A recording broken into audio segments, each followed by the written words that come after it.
A comunidade Narrações Imersivas acaba de chegar. Torne-se membro e tenha acesso a todos os nossos livros, sem interrupções ou propagandas. E em formato de MP3, ouça diretamente da nossa plataforma no Hotmart. Por menos de uma Coca-Cola por mês, você assina nossa comunidade e apoia diretamente nosso trabalho. Não perca mais tempo e venha curtir mais uma forma de ouvir narrações imersivas. Link para assinar a comunidade na descrição ou no primeiro comentário fixado. Fique agora com mais um episódio imersivo. Saga Jogos Vorazes. A Cantiga dos Pássaros e das Serpentes, de Suzanne Collins. Lido por Gabriel Stauffer. 18. Coriolanos estivera em estado de negação em relação aos impostos, mas agora a realidade do despejo da família o acertou como um caminhão. Como ele poderia se despedir do único lar que conheceu, da mãe, da infância, das doces lembranças da vida antes da guerra? Aquelas 4 paredes não só protegiam sua família do mundo, também protegiam a lenda da riqueza dos Snow. Ele estaria perdendo sua residência, sua história e sua identidade, tudo de uma vez só. Eles tinham 6 semanas para arrumar o dinheiro, para juntar o equivalente à renda de Tigres do ano inteiro. Os primos tentaram avaliar o que ainda possuíam para vender, mas mesmo se vendessem todos os móveis e todas as recordações, só conseguiriam cobrir alguns meses no máximo. E a cobrança do imposto continuaria chegando todos os meses, regularmente. Eles precisariam do dinheiro da venda de seus bens, por mais desprezível que fosse, para pagar o aluguel de uma moradia nova. Tinham que evitar o despejo a todo custo. A humilhação pública seria grande demais, duradoura demais. Eles precisavam se mudar. "O que nós vamos fazer?" perguntou Coriolanos. "Nada, até os Jogos Vorazes terminarem. Você tem que se concentrar nisso para conseguir aquele prêmio Plint, ou pelo menos algum outro.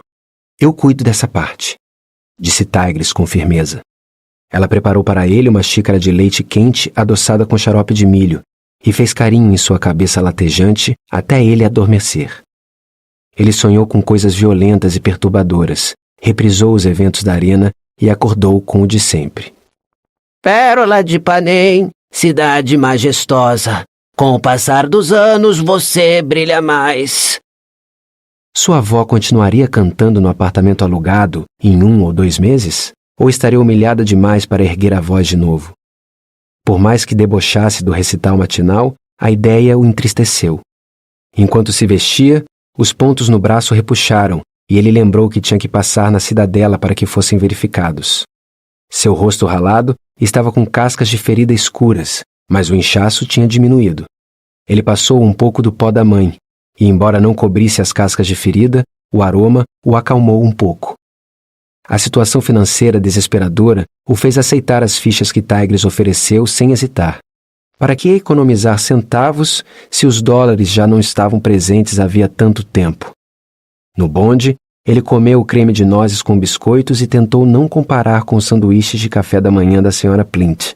Passou pela cabeça dele que, por causa do resgate de Sejanos, os Plint talvez lhe dessem um empréstimo, talvez até um pagamento pelo seu silêncio, mas sua avó nunca permitiria isso, e a ideia de um Snow rastejando perante um Plint era impensável. Mas o prêmio Plint era uma jogada justa, e Tigres estava certa. Os dias seguintes determinariam seu futuro. Na academia, os 10 mentores tomaram chá e se prepararam para as câmeras. A cada dia eles ficavam mais expostos. Os idealizadores dos jogos enviaram uma maquiadora que conseguiu disfarçar as cascas de ferida de Coriolanos e dar forma às sobrancelhas dele. Ninguém parecia estar no clima de falar diretamente sobre os jogos, exceto Hilarius Heavensby, que não conseguia falar de mais nada. "É diferente para mim", disse Hilarius. "Olhei minha lista ontem à noite. Todos os tributos restantes receberam comida ou pelo menos água desde que entraram na arena. Menos o Wolve, que sumiu. Onde ela está? Como eu poderia saber se ela não se encolheu e morreu dentro de um túnel? Pode ser que ela já esteja morta. E eu aqui fazendo papel de idiota, brincando com minha pulseira de comunicação." Coriolanos queria mandar que ele calasse a boca, porque outras pessoas tinham problemas reais, mas acabou indo para uma cadeira na extremidade, ao lado de Festus, que estava mergulhado numa discussão com Perséfone. Lucky Flickerman começou o dia relembrando quais eram os tributos restantes e convidando Lépidos a colher comentários do grupo de mentores. Coriolanus foi o primeiro convocado para falar sobre a situação tensa com Jessup. Ele fez questão de elogiar a forma brilhante como Lisístrata lidou com a situação da raiva e de agradecer pela generosidade nos últimos minutos de vida de Jessup. Virou-se para a seção onde os mentores dos tributos mortos ficavam, pediu que ela se levantasse e convidou a plateia a aplaudi-la. Além de fazer o que ele pediu, metade se levantou, e embora Lisístrata parecesse constrangida, Coriolanus achava que ela gostara da homenagem. Ele então acrescentou que tinha esperanças de agradecer de forma adequada, cumprindo a previsão dela de que o vitorioso seria um tributo do Distrito 12, no caso, Lucy Gray. Os espectadores podiam muito bem ver como seu tributo tinha sido inteligente, e não deviam esquecer que ela ficara ao lado de Jessup até o amargo fim. Mais uma vez, era um comportamento que se podia esperar de uma garota da capital. Mas dos distritos? Era algo a se pensar o quanto as pessoas valorizavam personalidade no vitorioso dos Jogos Vorazes, o quanto ela refletia esses valores. Algo deve ter tocado os espectadores, porque pelo menos uns 10 apitos soaram na pulseira de comunicação dele na mesma hora. Ele mostrou a pulseira para a câmera e agradeceu aos patrocinadores generosos. Como se incapaz de aguentar toda aquela atenção dada a Coriolanus, Pup se inclinou para a frente e anunciou alto que tinha que enviar o café da manhã de lâmina, e mandou entregar um monte de comida e bebida. Ninguém podia competir com ela, pois era o único tributo visível na arena, e foi só mais uma oportunidade para Pup ser irritante. Coriolanus ficou grato por nenhum apito soar na pulseira do rival. Sabendo que não seria chamado novamente até que todos os outros fossem entrevistados, Coriolanus adotou uma postura interessada, mas não prestou muita atenção ao que foi dito. A ideia de abordar o velho Strabo Plint para pedir dinheiro, não por chantagem, claro, mas dando a ele a oportunidade de oferecer uma compensação financeira de agradecimento, ficou na cabeça dele. E se Coriolanus aparecesse na casa dos Plint para ver como estava a saúde de Sejanus? Ele tinha sofrido um corte feio na perna. Sim, e se ele passasse lá para ver o que aconteceria? Luck interrompeu a reflexão de Aio sobre o que Cirque poderia querer fazer com o drone. Bem, se os diodos emissores de luz do drone não estiverem quebrados, ele pode conseguir elaborar uma espécie de lanterna, o que lhe daria grande vantagem à noite. Para chamar a atenção dos espectadores para o surgimento de Reaper na barricada. Lâmina, que estava recolhendo água, pão e queijo de 6 drones, arrumou as provisões na viga. Ela sequer deu atenção à chegada de Reaper, mas ele foi até ela com determinação, apontou para o sol e para a cara dela. Pela primeira vez, Coriolanus reparou no efeito que os longos dias ao ar livre estavam produzindo na pele de Lâmina. Ela estava horrivelmente queimada de sol e seu nariz descascava. Olhando com mais atenção, a parte de cima dos pés descalços também parecia vermelha. Reaper apontou para a comida. Lâmina coçou o pé e pareceu pensar na proposta dele, fosse qual fosse. Eles conversaram por um tempo e os dois assentiram, concordando. Reaper correu até o outro lado da arena e subiu pelo mastro até a bandeira de Panem. Puxou a faca comprida e enfiou no tecido pesado. A audiência no salão emitiu protestos altos. O desrespeito pela bandeira nacional abalou as pessoas. Quando Reaper começou a cortar a bandeira do tamanho de um cobertor pequeno, a inquietação aumentou. Isso não podia passar em branco. Ele tinha que ser punido de alguma forma. Mas considerando que estar nos Jogos Vorazes era a maior punição que existia, ninguém sabia o que fazer efetivamente. Lépidos correu até Clemência para perguntar o que ela achava da ação do tributo. Bom, é uma ação idiota, não é? Quem vai patrociná-lo agora? Não que importe, já que você nunca manda comida para ele, observou Pup. Eu vou mandar comida quando ele fizer alguma coisa que mereça, disse Clemência. Mas acho que você já cuidou disso hoje. Pup franziu a testa. Eu? Clemência indicou a tela enquanto Reaper corria de volta até a viga. As negociações entre ele e Lâmina continuaram. Depois do que pareceu ser uma contagem até 3, Reaper jogou o pedaço de bandeira embolado enquanto Lâmina jogava um pedaço de pão para ele. A bandeira não voou alto o bastante para ela pegar. Mais negociações foram feitas. Quando Reaper finalmente entregou a bandeira, depois de várias tentativas, ela o recompensou com um pedaço de queijo. Não era uma aliança oficial, mas a troca pareceu uni-los um pouco. Enquanto Lâmina abria a bandeira e a botava em cima da cabeça, Reaper se sentou encostado em um poste e comeu o pão e o queijo. Eles não voltaram a se falar, mas uma calma relativa tomou conta dos dois, e quando o grupo apareceu do outro lado da arena, Lâmina apontou para eles. Reaper assentiu em agradecimento e voltou para trás da barricada. Coral, Misen e Tanner se sentaram nas arquibancadas e fizeram gestos de comer. Festus, Perséfone e Domitia acataram com os pedidos e os 3 tributos compartilharam pão, queijo e maçãs levados pelos drones. De volta ao estúdio, Luck tinha levado seu papagaio de estimação, Jubilee, para o set e passou vários minutos tentando convencê-lo a dizer "Oi, bonitão" para o reitor Highbottom.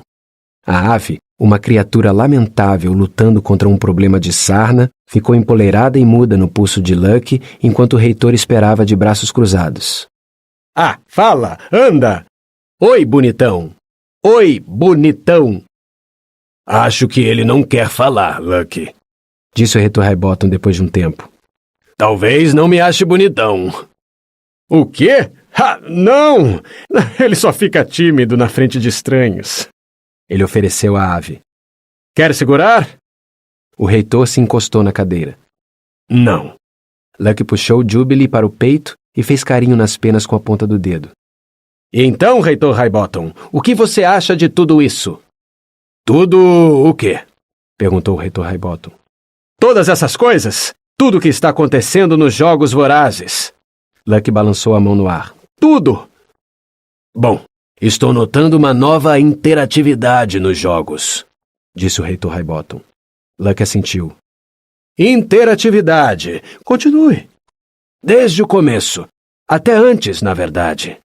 Quando houve o bombardeio na arena, não foram só os participantes que se foram. A paisagem mudou", prosseguiu o reitor. "A paisagem mudou", repetiu Luck. "Sim. Agora nós temos a barricada, a viga, acesso aos túneis. É uma arena novinha. E isso fez os tributos se comportarem de um jeito novo", explicou o reitor. "E nós temos drones", disse Luck. "Isso mesmo. Agora a plateia é um participante ativo dos jogos." O reitor Highbottom inclinou a cabeça na direção de Luck. "E você sabe o que isso significa?" "O quê?" disse Luck. O reitor falou as palavras seguintes lentamente, como se estivesse conversando com uma criança pequena. "Significa que estamos todos na arena juntos, Luck." Luck franziu a testa. "Hã? Não entendi direito." O reitor Highbottom bateu com o dedo na têmpora. "Pensa bem." Oi, bonitão. Grasniu Jubilee com desânimo. "Ah, pronto! Eu falei, não falei?" Gabou-se Luck. Falou. Admitiu o reitor. Ainda assim, foi inesperado. Não aconteceu mais nada antes do almoço. Luck fez a previsão do tempo de cada distrito com incentivo da companhia de Jubilee, mas a ave se recusou a abrir o bico de novo, e Luck começou a falar com voz aguda.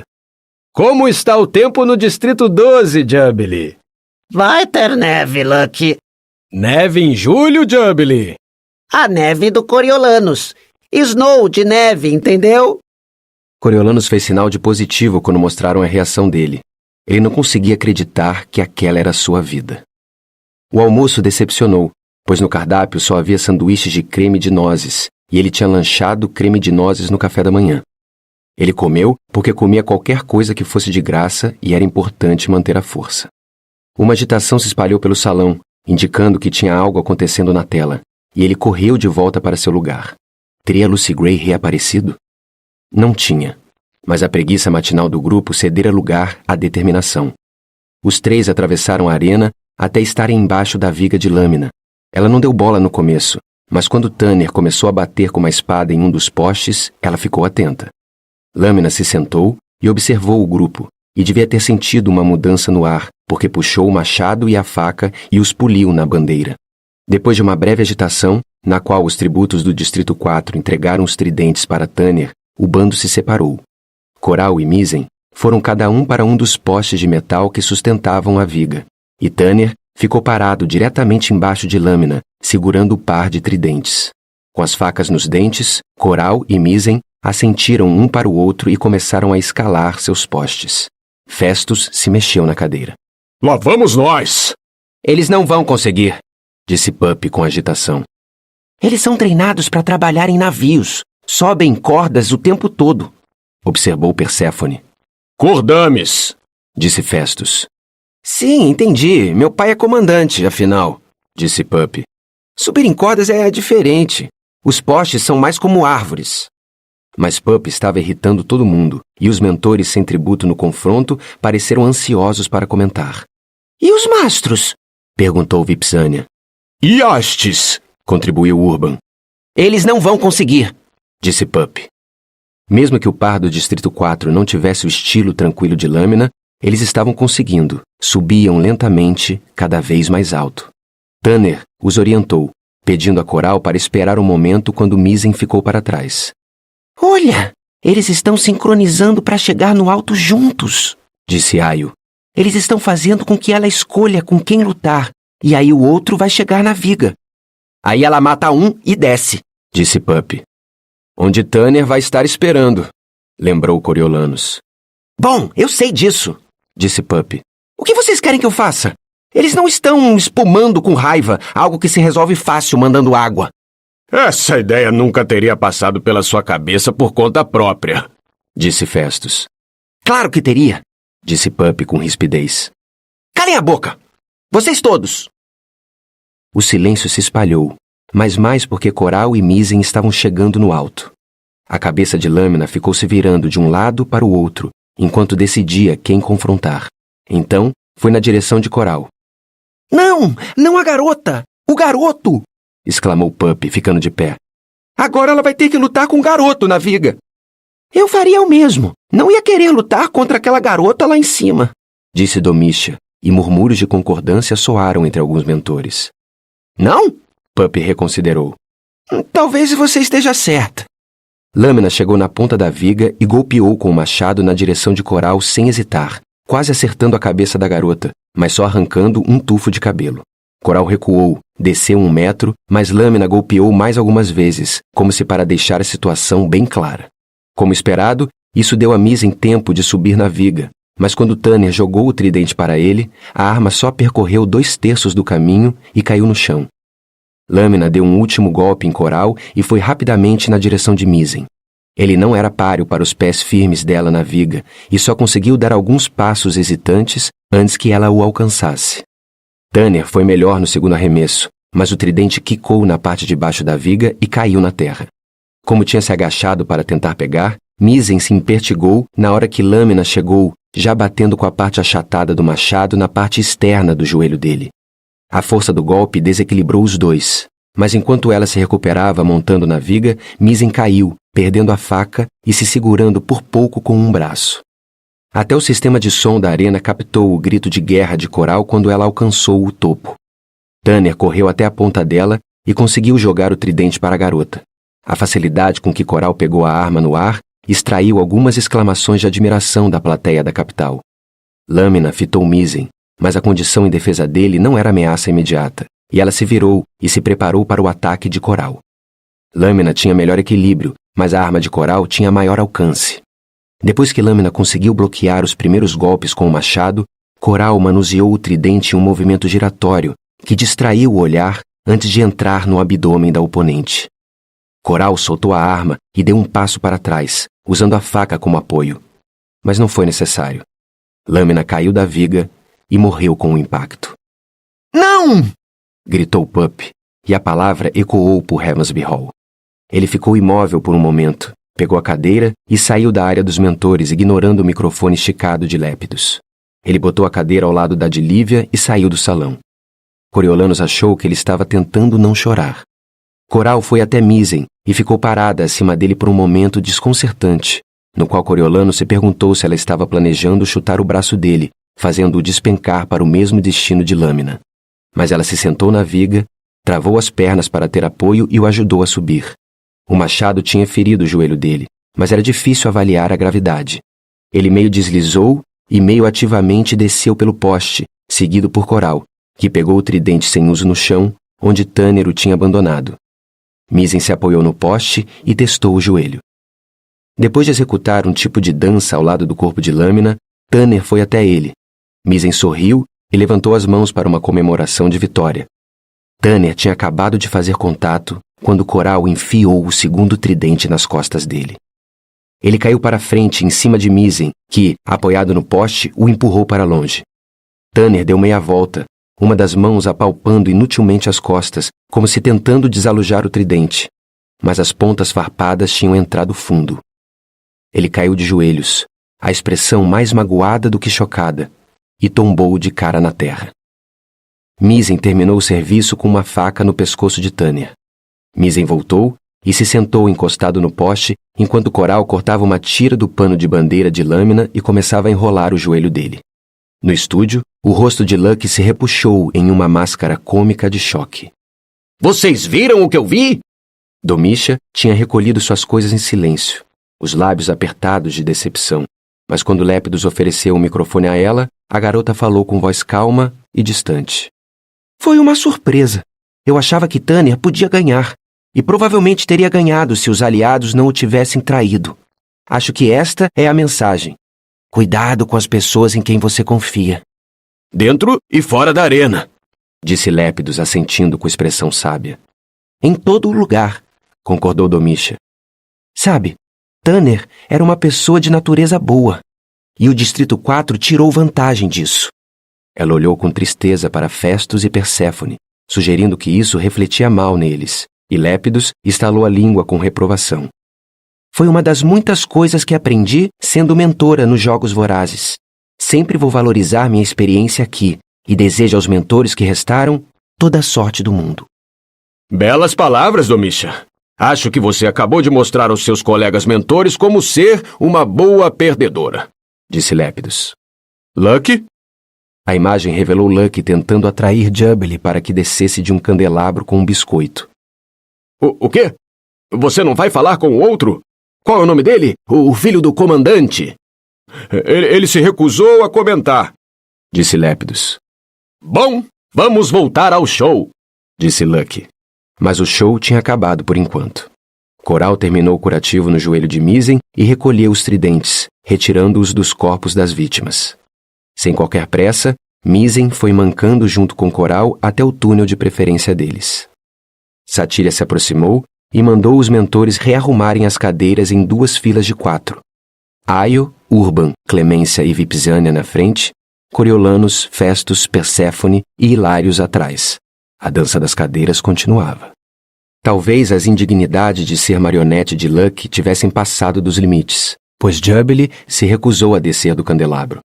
Lucky contou com o apoio dos correspondentes em Heavensby Hall e na frente da arena, onde o público havia montado áreas de torcida para os vários tributos. O time Lucy Gray estava bem representado por jovens e velhos, homens e mulheres e até alguns avoxes, mas eles não contavam, pois tinham sido levados para segurar cartazes. Coriolanus queria que Lucy Gray pudesse ver quantas pessoas a amavam. Queria que ela soubesse como ele a defendia. Ele tinha ficado mais ativo, chamando Lepidus durante momentos de calmaria e fazendo elogios enormes a Lucy Gray. Como resultado, as dádivas de patrocinadores dela tinham chegado a um novo ápice, e ele estava confiante de que poderia alimentá-la por 1 semana. Não havia mais nada a fazer, além de assistir e esperar. Trish apareceu só para pegar o machado de lâmina e para Vipsânia enviar comida. Tesli pegou outro drone caído e recebeu comida de Urban. Quase mais nada aconteceu até o fim da tarde, quando Reaper saiu da barricada esfregando os olhos para despertar. Ele pareceu não conseguir entender a cena que encontrou, os corpos de Tanner e particularmente o de Lâmina. Depois de andar em volta dos dois por um tempo, ele pegou Lâmina, carregou até onde estavam os corpos de Bobbin e Marcus e os posicionou em uma fila de 3 no chão. Após um tempo, andou em volta da viga e arrastou Tanner até o lado de Lâmina. Durante a hora seguinte, ele recolheu primeiro Jill e depois Sol para acrescentá-las ao seu necrotério improvisado. Jessup foi o único que ficou de fora. Reaper devia estar com medo de pegar raiva. Ele enfileirou os cadáveres e espantou as moscas que tinham aparecido. Depois de parar por um momento para pensar, ele voltou e cortou um segundo pedaço da bandeira, botou por cima dos corpos e provocou uma nova onda de ultraje no salão. Reaper abriu o pedaço de bandeira que era de lâmina e amarrou sobre os ombros como uma capa. A capa pareceu inspirá-lo, e ele começou a girar lentamente, olhando para trás para vê-la esvoaçar. Ripper saiu correndo e abriu a bandeira com os braços, como se fossem asas esticadas ao sol. Exausto pelas atividades do dia, ele subiu na arquibancada e esperou. Ah, pelo amor de Deus, manda comida para ele, Cleme! Disse Festus. Cuida da sua vida, Disse Clemência. Você não tem coração! Disse Festus. eu sou uma boa gerente. Esses jogos vorazes podem acabar sendo longos. Ela abriu um sorriso desagradável para Coriolanos. E eu não o abandonei, nem nada. Coriolanos pensou em convidá-la para ir à cidadela para sua consulta de revisão. Seria bom ter companhia, e ela poderia visitar as cobras. Às 5 horas, o corpo estudantil foi dispensado, e só os 8 mentores restantes se reuniram para comer bolo e ensopado de carne. Ele estaria mentindo se dissesse que tinha saudade de Domitia e menos ainda de Pup, mas sentia falta da barreira que eles criavam entre Coriolanos e gente como Clemência, Vipsânia e Urban. Até Hilários, com suas histórias tristes sobre ser um Heavensby, tinham se tornado um fardo. Quando Satyra os liberou, por volta das 8, ele foi direto para a porta, torcendo para não ser tarde para o braço ser examinado. Os guardas da cidadela o reconheceram, e depois que revistaram sua mochila, ele pôde ficar com ela e ir até o laboratório sem escolta. Ele vagou um pouco até encontrar o destino, e ficou esperando meia hora na clínica até uma médica aparecer. Ela verificou seus sinais vitais, examinou os pontos que estavam funcionando e mandou que ele esperasse. Uma energia incomum se espalhou pelo laboratório. Passos rápidos, vozes erguidas, ordens impacientes. Coriolanos prestou atenção, mas não conseguiu identificar a causa da agitação. Ele ouviu as palavras arena e jogos mais de uma vez e se perguntou que ligação haveria. Quando a doutora Gal finalmente apareceu, ela só deu uma olhada rápida nos pontos. Mais alguns dias, Confirmou ela.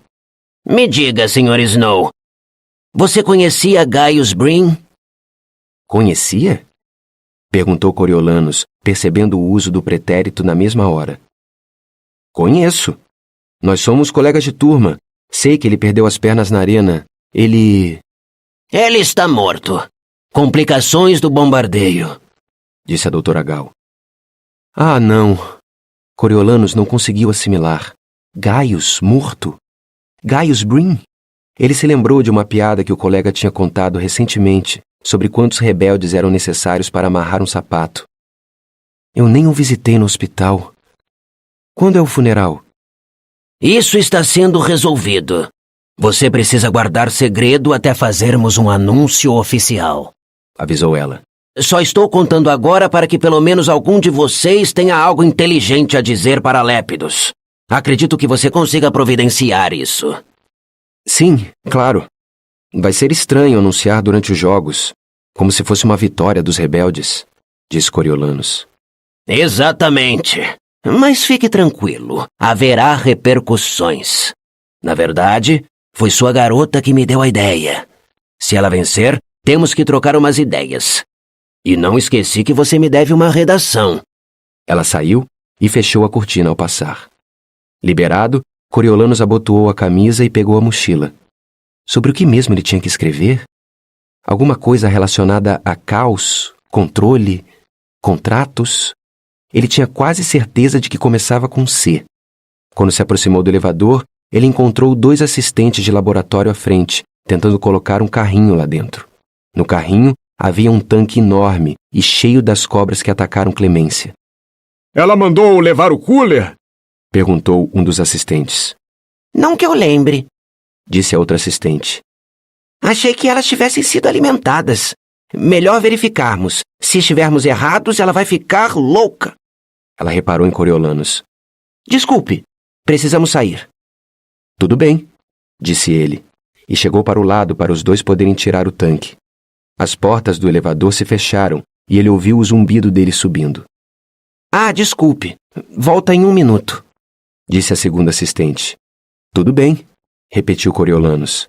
Mas ele estava começando a desconfiar de um grande problema. Ele pensou na agitação no laboratório, nos jogos terem sido citados e na doutora Gal prometendo repercussão. Aonde vocês estão levando as cobras? Perguntou da forma mais inocente possível. Ah, só para outro laboratório, Disse um. mas os assistentes trocaram um olhar. Vamos lá, o cooler precisa de 2 pessoas. Ambos entraram no laboratório e o deixaram sozinho com o tanque. Na verdade, foi sua garota que me deu a ideia. Sua garota, Lucy Gray, que fez uma entrada grandiosa nos Jogos Vorazes, jogando uma cobra dentro do vestido da filha do prefeito. Se ela vencer, temos que trocar umas ideias. Ideias sobre o quê? Como usar cobras como armas? Ele ficou olhando para os répteis sinuosos, imaginando-os sendo soltos na arena. O que fariam? Será que se esconderiam? Caçariam? Atacariam? Mesmo que ele soubesse como cobras se comportavam e ele não sabia, ele duvidava que aquelas se adequassem a qualquer norma, pois tinham sido geneticamente projetadas pela Doutora Gal. Com uma pontada aguda, Coriolanus teve uma visão de Lucy Gray no encontro final dos dois, segurando a mão dele enquanto ele prometia que podiam vencer. Mas não havia como ele protegê-la das criaturas no tanque, tanto quanto não podia protegê-la de tridentes e espadas. Pelo menos, ela podia se esconder desses últimos. Ele não tinha certeza, mas achava que as serpentes iriam direto para os túneis. A escuridão não afetaria o olfato delas. Elas não reconheceriam o cheiro de Lucy Gray, assim como não reconheceram o de Clemência. Lucy Gray gritaria e cairia no chão, os lábios ficando roxos e sem sangue, enquanto o pus rosa, azul e amarelo escorreria para o vestido de babados. Era isso. O que as serpentes o tinham lembrado na primeira vez que as viu. Elas combinavam com o vestido, como se sempre tivessem sido o destino dela. Sem saber bem como, Coriolanus percebeu que estava com um lenço na mão, enrolado em uma bola, como se fosse um acessório de um dos truques de mágica de Luck. Ele foi até o tanque de serpentes, as costas viradas para a câmera de segurança, e se inclinou, e apoiou as mãos na tampa, como se fascinado por elas. Daquele ponto de vista, ele assistiu enquanto o lenço caía pela portinhola e desaparecia entre o arco-íris de corpos.